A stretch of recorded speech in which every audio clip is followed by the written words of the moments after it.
Hello, everyone. I'm Sheriff Wayne Ivey, the Brevard County Sheriff's Office, and I want to give everyone an update this evening on the deputy-involved shooting that took place on Monday, August 30th, when two of our deputies were ambushed by an extremely violent career criminal during a traffic stop in West Melbourne. The attack and ambush was perpetrated by a violent career criminal with a history of 40 charges for crimes including drug trafficking, aggravated assault while discharging a firearm, battery on a law enforcement officer, and attempted first-degree felony murder, as well as convictions for robbery with a firearm, failing to register as a career offender, possession of a firearm by a convicted felon, resisting arrest with violence, possession of controlled substances, and various probation violations. Even worse and more disgusting is that this career criminal, whose name doesn't even deserve mentioning, was actually out on bond with active warrants for additional felony drug trafficking cases where he could attempt to kill our deputies, when he should have been safely locked behind bars where he couldn't victimize another citizen or innocent bystander. I'm sure that, like me, you're probably asking yourself right now why a thug with this kind of criminal history was ever given a bond where he could be out on our streets to harm someone else. That's a question I promise to find the answer to, but for now, I'm just extremely thankful that our deputies are safe and the suspect is no longer on this planet where he could put someone else's life in peril. As I stated earlier, this incident occurred when one of our deputies conducted a traffic stop in the unincorporated area of West Melbourne on a vehicle that was occupied by 3 adult subjects and a 2-month-old baby that was actually sitting in the back seat where the perpetrator of the ambush was seated. The entire traffic stop, ambush, and deputy-involved shooting was captured on 2 separate dash cameras, and as you will see in the video that I'm about to show you, the suspect was the initial aggressor as he concealed his weapon until exiting the vehicle and immediately firing upon our deputies with a pistol grip styled high-powered rifle in an attempt to take their lives and avoid arrest as he was wanted on various outstanding warrants. Now, I want to caution everyone that the video you're about to see is extremely violent, graphic, and also a perfect example of just how dangerous a job our deputies and law enforcement officers face across the country each and every day. I am first going to play the video for you in its entirety and in real time. Then I'm going to break the video down in slow motion while providing a step-by-step explanation of what was taking place and why the actions of our deputies saved their lives and the lives of others at the scene, including the 2-month-old baby in the back seat of the car that was directly in the line of fire when this extremely violent individual decided to try and kill our deputies. The video I'm about to show you was captured by the dash camera in the vehicle of Deputy Brian Potters, who was the second deputy to arrive on scene in an effort to assist Deputy Tyler Toman during the traffic stop. The segment of the video I'm going to show you tonight begins immediately prior to the time of the ambush and captures the entire incident that involved a total of 61 rounds being fired within a minute. As I said, the video is graphic in nature and not only captures video of the incident, but the audio of all involved as well. During the video, you will hear music playing in the background that is actually music playing on the stereo of Deputy Potter's car, captured by the internal microphone system of the car as the incident was taking place. Again, the entire ambush and response by our deputies takes place within a minute and sadly captures what our deputies and law enforcement officers from across the country potentially face every day of their lives. What's that? In the car? All right, partner. He wants to talk to you out here. Is that all you're? Yeah. You got? I'll watch it for you. He's all right. I got babies. Oh, you got a dog too? Hell. I'll make sure they're all right. I got babies too, man. Huh? Okay. Shit! Hey! Shit!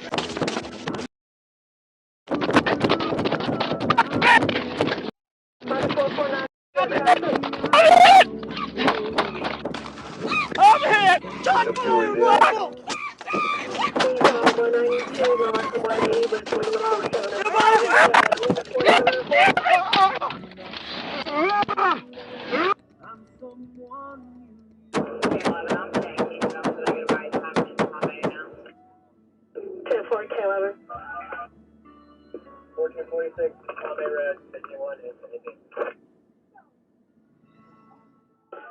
Now, as you can see and hear from the video, this was an extremely violent ambush that both of our deputies and the occupants of the vehicle were extremely blessed to survive.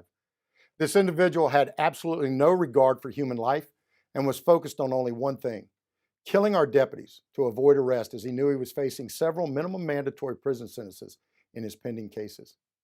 As you can see, The subject not only fired numerous rounds at our deputies, but also after his gun jam, used the butt of the rifle to violently and repeatedly strike Deputy Potters in the head, causing significant injuries and lacerations.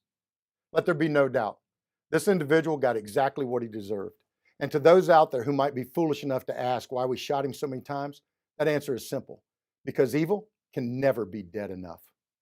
Now that you've had a chance to see the ambush and response by our deputies as it occurred in real time, I'm going to show you the incident as it unfolds in slow motion so that you can see exactly what took place and how our deputies responded to the threat.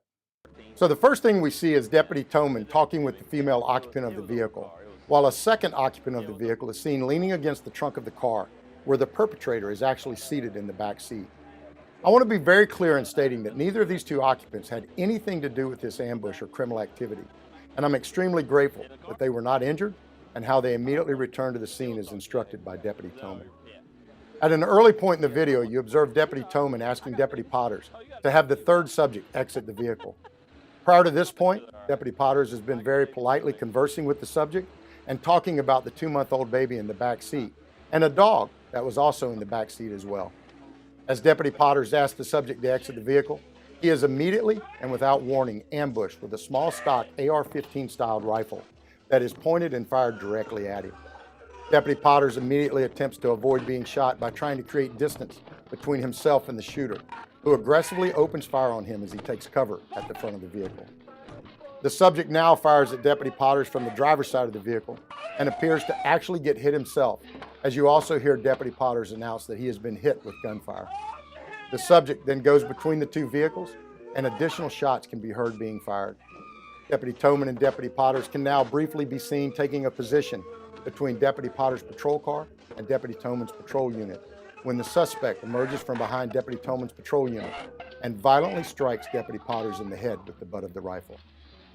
As the suspect repeatedly batters Deputy Potters in the head with the butt of the gun, the two of them fall to the ground, where the subject continues to strike Deputy Potters in the head with the gun.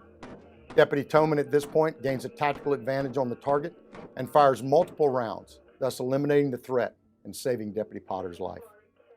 As a result of the ambush and repeated blows to the head by this violent thug, Deputy Potters sustained a gunshot wound to the lower leg, multiple head lacerations, tissue damage, a concussion, and fractures of the orbital bone and sinuses.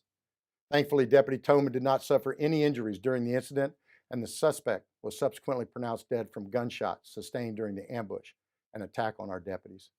As you can clearly see from the video, both of our deputies were in a battle for their lives, as this disgusting and evil individual had a blatant disregard for their lives, the life of others at the scene, and even the life of the 2-month-old baby who was in the car. He repeatedly used for cover as he tried to kill both Deputy Potters and Deputy Toman.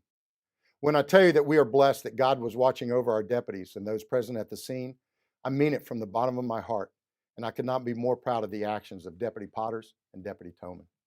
As I said earlier, this case is a perfect example of what is wrong with our criminal justice system. When a registered career criminal with 23 felony charges, 17 misdemeanor charges, multiple convictions for violent offenses, and 2 active and pending drug trafficking cases is out on our streets where he can attempt to kill our deputies and put others' lives at risk, something is wrong with our system. And it's time that we as a society of law-abiding citizens say, enough is enough.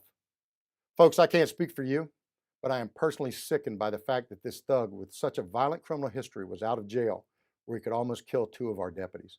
It's time that we as law-abiding citizens start demanding that violent criminals who can't obey the law are kept behind bars where they can't victimize anyone else.